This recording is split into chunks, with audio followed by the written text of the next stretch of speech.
আসসালামু আলাইকুম ওয়া রাহমাতুল্লাহি ওয়া বারাকাতুহু। আমি দেশের বড় বড় আলেমদের উদ্দেশ্য আমি কিছু কথা বলতেছি, মানে আমার ব্যক্তিগত ব্যাপারে।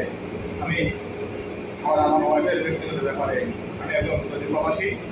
আমার বাড়ি নোয়াখালী মডেল থানা। আমার বাড়ি চৌমনি পৌরসভা, জেলা মণিপুর, ৫ নম্বর ওয়ার্ড। আমার শ্বশুরবাড়ি নোয়াখালী মাইতি সদর থানা, সোনাপুর অশ্বদিয়া গ্রাম, আনিসপুর মসজিদ বাড়ি। এই দুইটা থানার মাধ্যমে আমাদের দুইজনের সম্পর্ক বা স্বামী স্ত্রী দুইজন দুই ডিস্ট্রিক্টে দুই থানার, এটাই আর কি।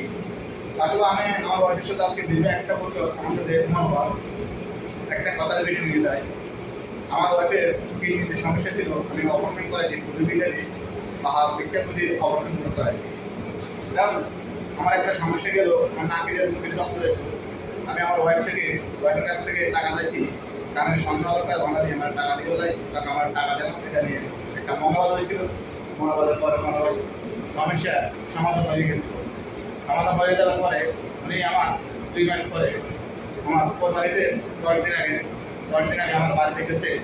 আমার বাড়িতে আমার যত কাগজের সামান আছে সব সামান নিয়ে এসেছিল। আনার পরে আমি ওনারে একটা কথাই বলছি, দিনের বেলা কথা বলতে বলছি আমার মেয়ের সাথে আমার পরে মাছ পাইছে, আমি ওর সাথে দুষ্টামি করলাম। তারপরে আমার এরকম ব্যস্ততা দেখা যাচ্ছে বা এরকম রাগান্বিত হয়েছে বা এরকম গরম হয়েছে।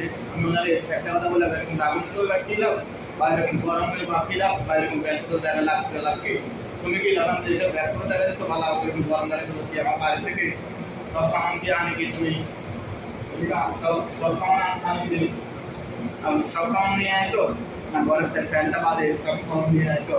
এটা হলো আমার কথা। ছোটোর মতন আছে, ছোটোর মতন, কিন্তু এটা থেকে আমার ওয়াইফ কি বিধ হয়ে যেতে পারে বা তালাক হয়ে যায়, এরকম কোনো সিস্টেম আছে কিনা।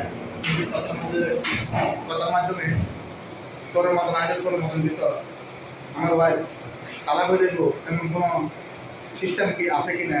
আমি তো কোনো তালাকের কোনো উদ্দেশ্যে বা কোনো অসুবিধার কোনো উদ্দেশ্যে আমি কোনো কথাই বলি না। আমি আল্লাহর কোরআন ধরে বুকে রাখে বলছি, না আমি তোমার এসব কথা আমি কথাবার্তা বলি না। তুমি এই মিথ্যা অপরাধ আমার নামে দিবে না। আমি তোমার শুধু একটাই কথা বলছি, করোনা যেত আমার আমার সব নিয়ে আসতো। এই হলো আমার মূলত কথা। আমি আর কোনো কথাবার্তা বলি না।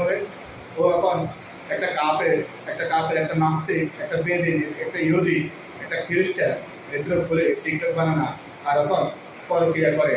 আমি বাংলাদেশের আলেমদের কাছে বা বাংলাদেশের মুফতি সাহেবদের কাছে বা বাংলাদেশের পুরোনো হাফেজদের কাছে বা মিজানুর হুজুরের মতো বড় বড় আলেমরা আছে, আমি এসব আলেমদের কাছে আমি যা জানতে চাচ্ছিলাম, এটা চোরের মতো আজ চোরের মতন বিপদ। এটা থেকে হোয়াইট কিট দিলে হয়ে যায় কিনা বা তালাক হয়ে যায় কিনা, আমি ওইটাই জানতে চাইছিলাম।